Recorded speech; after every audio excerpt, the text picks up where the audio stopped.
Hey guys, welcome to another YouTube video and welcome to a new series on this channel. Obviously, of course, as you guys all know, the AFL season starts in under 3 hours time as I record this. Welcome to welcome to, of course, the BD AFL Insider, where it's basically a roster boss kind of episode, but without the vision and without the expert. Yes, you guessed it. I'm not an expert. So this first episode, I'm going to preview round one, and obviously not all the matches, obviously, because otherwise if I do all the matches, I'll be going on for about 2 hours, and I want to watch the match tonight. So I'm gonna get through this kind of quickly as possible. So let's get into the first match tonight, which is of course the game on tonight, which is Richmond and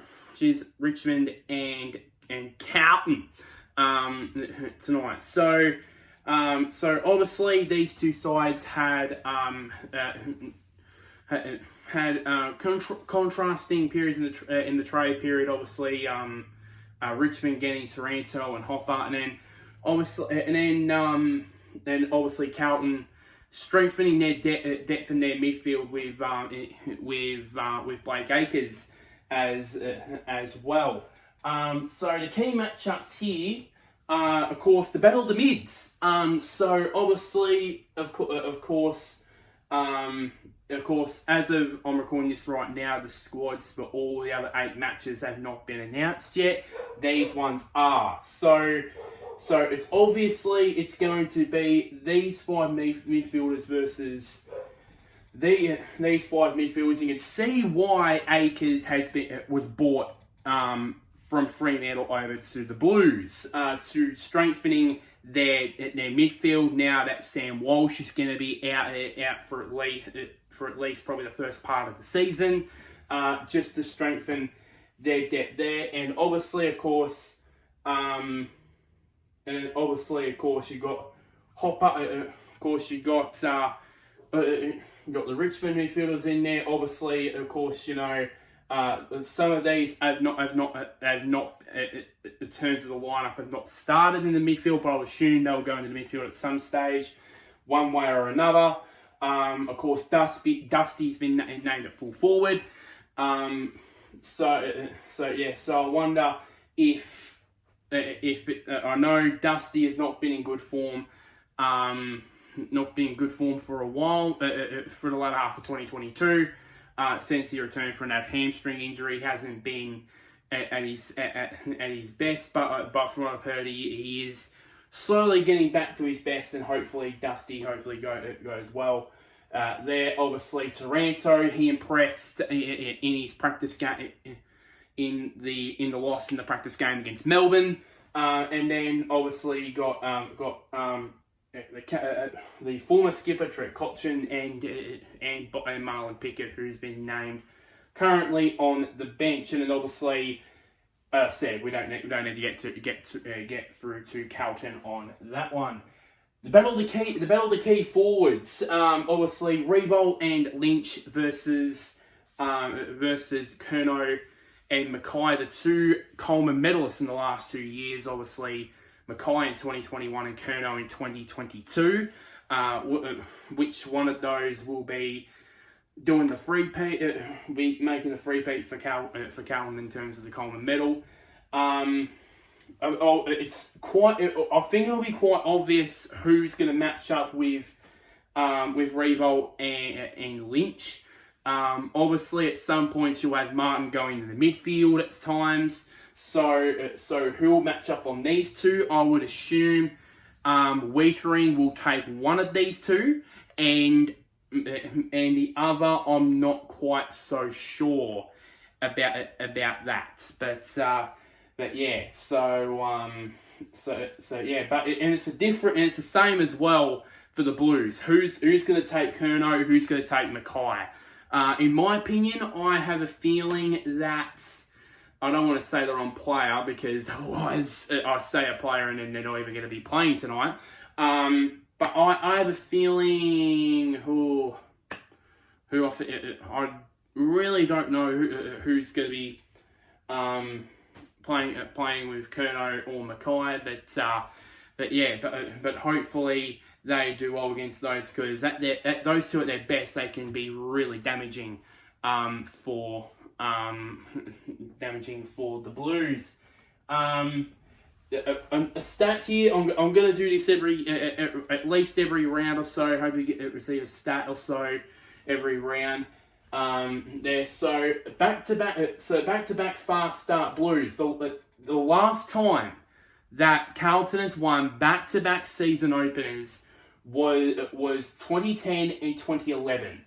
Of course, in 2010, Carlton won that one by 56 points, and then in 2011 they won by 20 points over the Tigers. The Tigers were not pretty good back then, but now they are.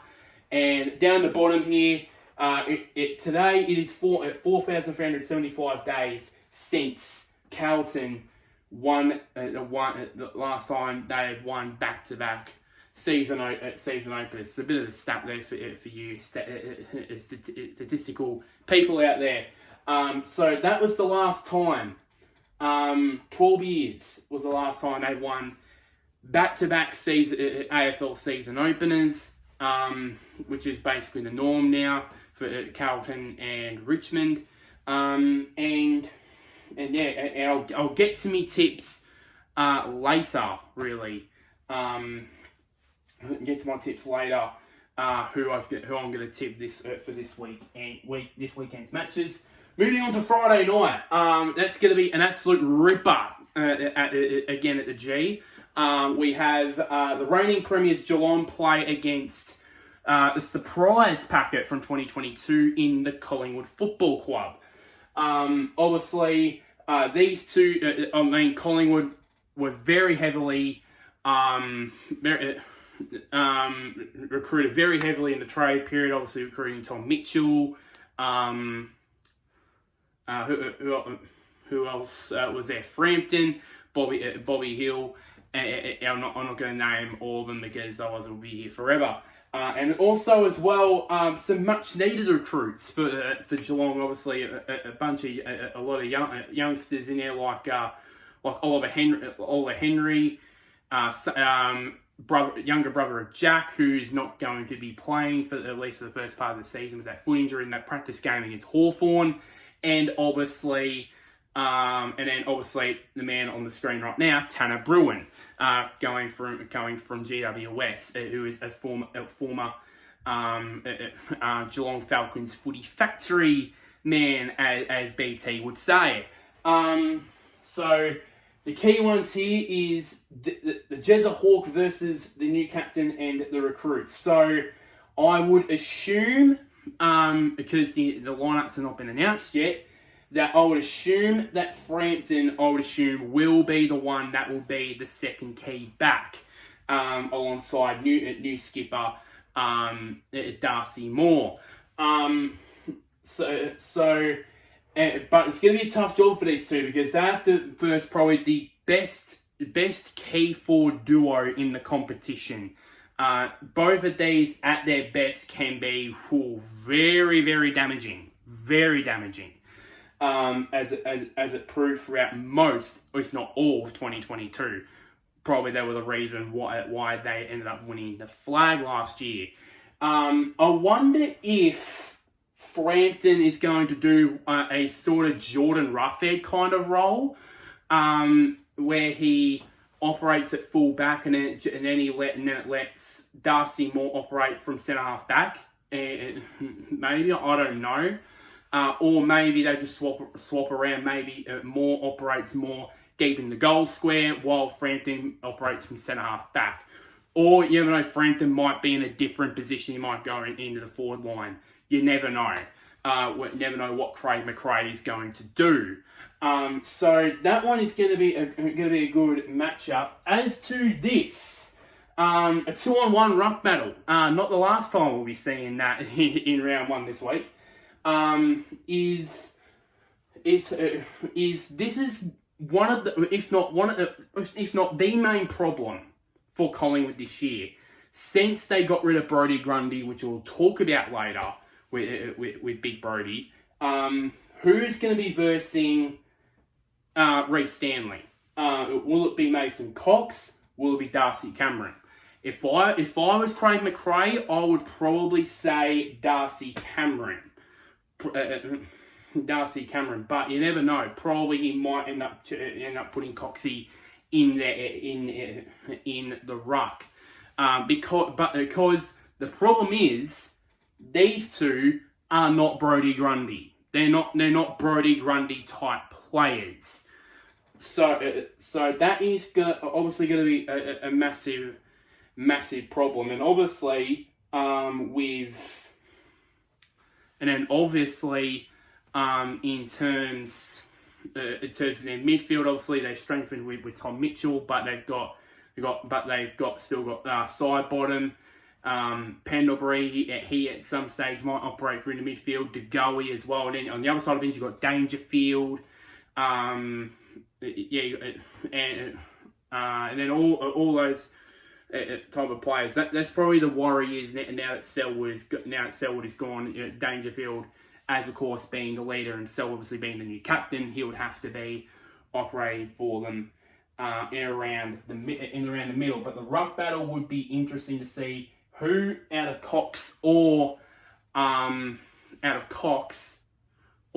Cameron would take the ruck against Reece Stanley. Fun fact: this is Geelong's history in terms of round one results after winning a flag the previous year. So they've won. And that is, I should say, based off in the AFL era. So they've won twice, which was 2008 and 2010.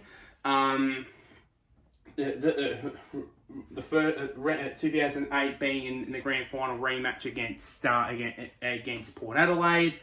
2010 that being against Essendon, and then the most recent one was 2012, but they got beaten in that, I remember, by 4 points away at the Al Subiaco Oval back then, which is no more nowadays. And also a very fun fact down the bottom here, down the bottom of the screen of the screen here. Only 7 times since the millennium began that the reigning premier has lost their opening round match the next season. The most recent of this being 2019 when West Coast got beaten, I should say, by the Brisbane Lions. Since then, the reigning premiers have won their opening round match. So, of course, 2020 being Richmond, 2021 Richmond again, and then, of course, most recently being Melbourne. So, I would assume that that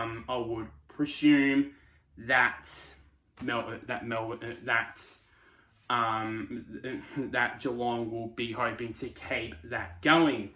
Moving on to the first of the Saturday games, and this one's a big game, a massive game, down at the Adelaide Oval between Port Adelaide and Brisbane, which is a fantastic game. Port Adelaide, obviously, of course, they hit the trade period obviously hard as well.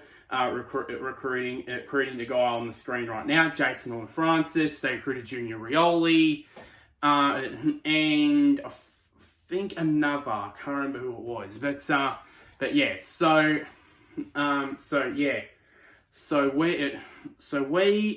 it's this, and then obviously Brisbane. Obviously they recruited heavily as well. Of course, Jack Gunston. Jack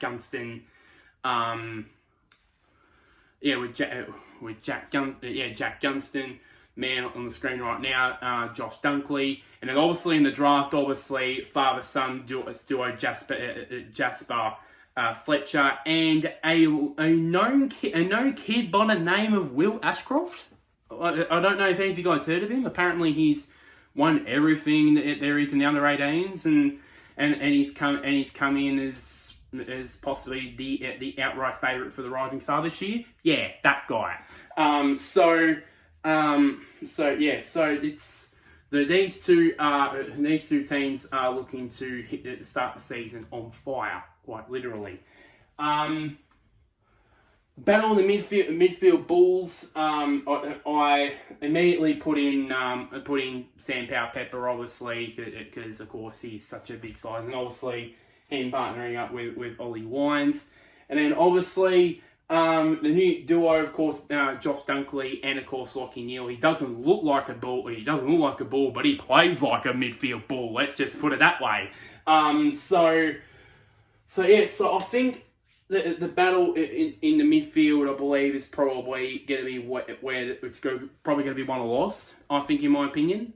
So I believe if Lachie Neale gets on top in this game, I believe that will be when it will be curtains really for Port Adelaide. But if he doesn't really get up on top, or they restrict his impact, then there probably might be the chance that Port Adelaide might possibly be a chance in this game. And then obviously the midfielders, hopefully they give opportunities to Dixon, Georgiades, and of course Todd Marshall. The battle of the veterans. Obviously, the four oldest people men on the ground going to be on Saturday afternoon. That being, of course, Captain Tom Jonas and Travis Boak for Port Adelaide, and then of course for Brisbane it'll be former captain now Dane Zorko and Daniel Rich. So their experience will count in the big moments. Obviously, they've been through stuff like that in the past. So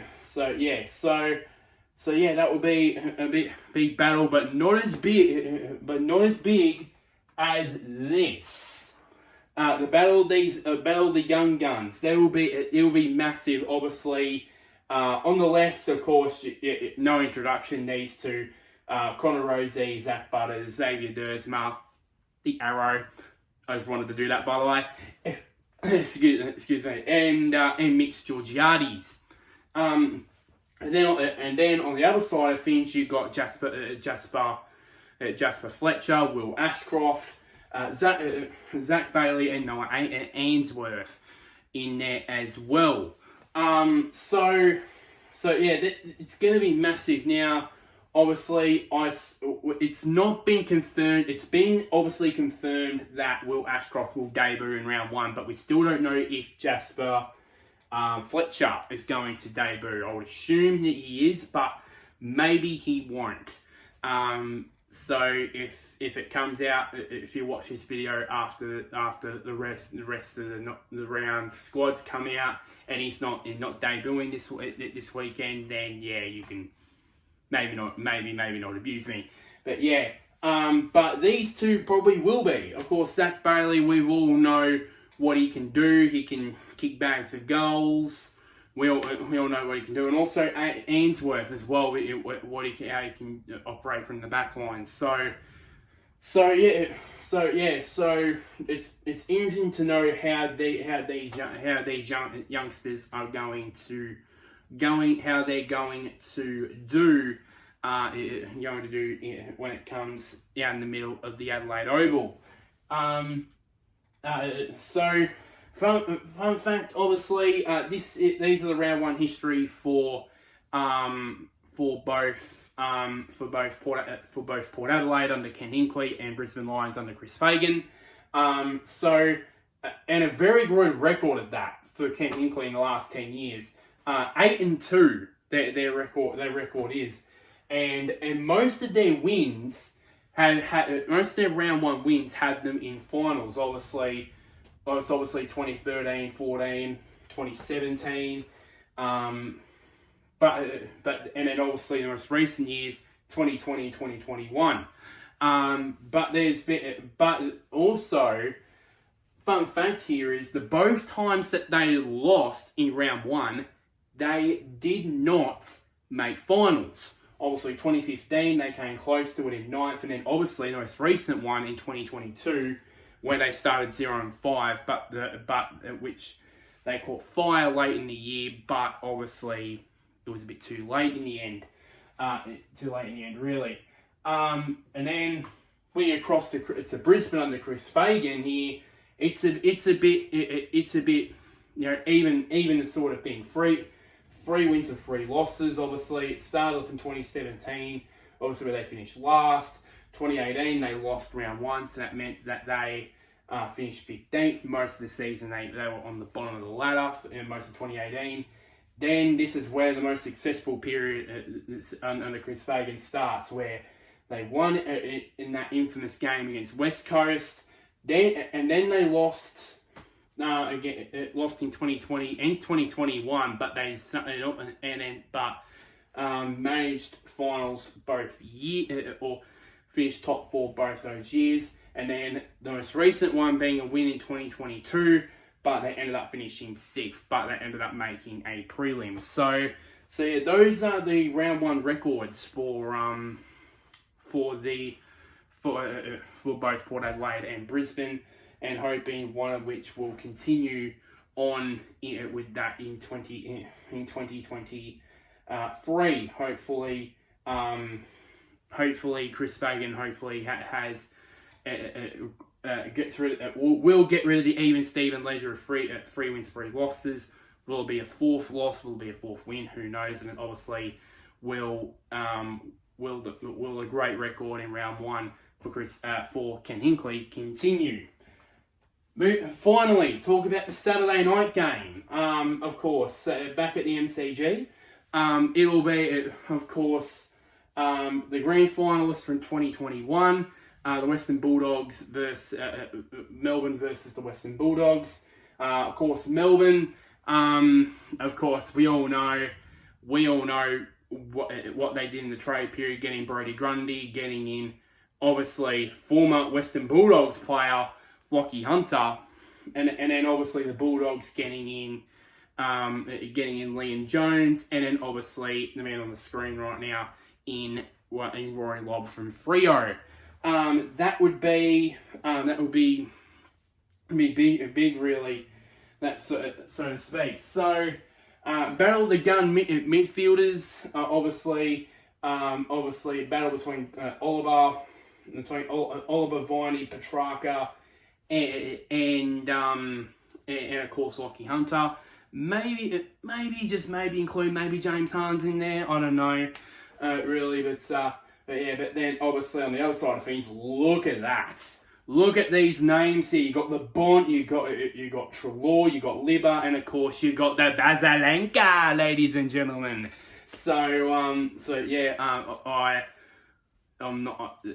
My mullet is not at quite the level as this man right here. This man right here. Maybe one day I will get to it eventually. Maybe I'll be a brown haired Basalenka. Basalenka, maybe. But yeah. So as is usual with these, I think this is going to be the big one here. Now, the problem is now that he's gone to Melbourne and the fact that Josh Dunkley's gone to Brisbane, they don't have... the Bulldogs don't have that depth. They don't have that depth anymore. So if one of these two get injured throughout the season, at some point throughout the season, what's going to happen here? So, for example, if Libba gets injured, what would they do? Who would they bring in? This person won't get the level as these four, but that would be the problem. So yeah. But at this point here, obviously these four will play, and these four will play. It will be fantastic to see the battle in the midfield as it always is between these two sides. The ranking handicap match, I saw, obviously, as you got, I did explain about Brodie Grundy going to Melbourne, obviously the partner with Max Gawn. They heavily impressed in the practice match against Richmond, of course. I think I remember at one stage Grundy scored, I think it was three, at one point got 3 kicks and 3 goals. I think Gawn got 3 goals as well. So yeah, and then these two obviously going to verse poor old Timmy English, who has not had a great record against both of these in separate sides. Now he's versing both of them in the same side. I think that they might need some help there. But he probably at some point he probably will get some help from the other tolls. I'll mention that later. On. Of course, you got the champion defence. Obviously, the key backs. Obviously, you got. Of course, you got the big man himself, Stephen May. You got a very low res, Jake Lever, and even more low res, Harrison Petty. So I think, of course, we all know the last 2 years Melbourne have had the best defence in the competition. We all know that. Will it continue on? And probably it will. But they will be worried on a new challenge in their key back ranks on Saturday night because of this. I like to call it the tall four-headed monster, as I like to call it, with Norton, Lobb, Jamara Ugle-Hagan and Sam Darcy. The son of Luke Darcy, which I won't be surprised he'll be in the commentary booth for that game. If it is, I won't be surprised. So yeah, I mean, look at this compared to this. I mean, at some point they're gonna probably Gawn's probably gonna go back at some stage to probably help those 3 out with these 4. It's just going to be outrageous. Absolutely outrageous. I mean, Darcy with 208 centimetres is unbelievable. Not as high as probably Ugle-Hagan and Norton. But I still don't. But probably I don't know. I would assume but probably if I was Luke Beveridge. And would I ask myself, could I select all 4 of these in the starting lineup? Then yes, I would have all 4 of these in the starting lineup, because maybe you can have you'll have either Ugle-Hagan and Aaron Norton as the key forwards you start with, and then maybe you have Lobb and Norton. And then Lobb and Norton, not Lobb and Norton, Lobb and English swap around in terms of the rucks, obviously, to deal with Grundy and Gawn.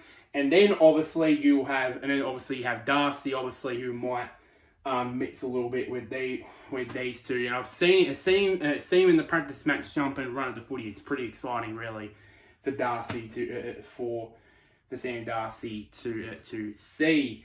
That would be pretty interesting. I should add. Finally, to my tips for this weekend. Now, so even though I really want to see Richmond with their new recruits getting over the line tonight, unfortunately, I don't see it. I'm going to tip Carlton to win tonight, and then obviously on Friday night, Collingwood and Geelong. I think that it's going to be the same as it was in the qualifying final in last year, and have Geelong start the season with another win and extend that winning streak, by the way, to 17 wins in a row, by the way. So yeah, that would be great for that. Saturday games. So West Coast and North Melbourne and West Coast. I think that the Clarkson era at North Melbourne will get off to a good start with a first up win. Port Adelaide and Brisbane. I predict a bit of an upset here with this one. Everyone's predicting Brisbane to win. I think it'll be Port Adelaide that will with that round one record that Ken Hinkley has. I believe it will. I think Port Adelaide will win in round one. Melbourne and the Western Bulldogs at the G. I predict that it'll be Melbourne. Even though the four-headed monster that the Bulldogs have will probably trouble them. I would to guess. I think that the duo of Gordon and Grundy will be way too much for the Dogs. And then the final game on Saturday will be the Gold Coast Suns and the Sydney Swans, which I think the Gold Coast Suns will win it. I think, for me, in my opinion, I'll mention this in my season predictions. I think they have one of the most, if not the most underrated list this year in the AFL. In my personal opinion, I'll mention that in my season predictions video, which I'll That'll come out later. Finally, on the Sunday games, GWS and Adelaide. I believe GWS will start off its new era under Adam Kingsley with a win over the Crows. Of course, Hawthorn and my team, Essendon. I predicted that if you'd asked me about a couple of months ago, I would say yes. I believe I have every confidence that Hawthorn, Essendon will beat Hawthorn. But now, after what happened in the practice game against St Kilda and watching all of that, and now that Jake Stringer is going to be out for round one, which is an important player. I know he hasn't been fit for the last couple of years. But with those hopes for me just basically evaporated, and I'm going to go with the Hawks on this one. And then the final game, St Kilda versus Fremantle. I believe that St Kilda's lack of key forwards will probably, if there was no other game that they would not have any key forwards, it will be against Fremantle. Obviously, one of the second best defensive team in the competition, and I believe Fremantle will put them to the sword in that game. Although I believe, and I'll say in my season predictions, I think St Kilda will go higher than what everyone else thinks. So that's my way of putting it. So those are my tips for this weekend. And that's just about it for this first episode of the BD AFL Insider. So I'll be doing these I'll be doing these two episodes a week. One on the Monday to wrap up all of the action, and also the statistical analysis, basically. And then one hopefully on a Wednesday, before each for the next round of matches. That's currently the plan right now for this series. So like this video, share it to anybody who's an AFL fan, or if you're a Carlton fan or a Richmond fan. Comment down below. What are your thoughts on this first episode? Is there anything you want me to improve on? I'd like to hear your opinions and your thoughts will be it will be greatly, what's the word I'm looking for? But yeah. And then lastly, somewhere down there, click on the big red button which is labeled subscribe. But until next time, guys, I'll see you guys later, and wherever you may be, may the sun or the moon shine on your team in 2023.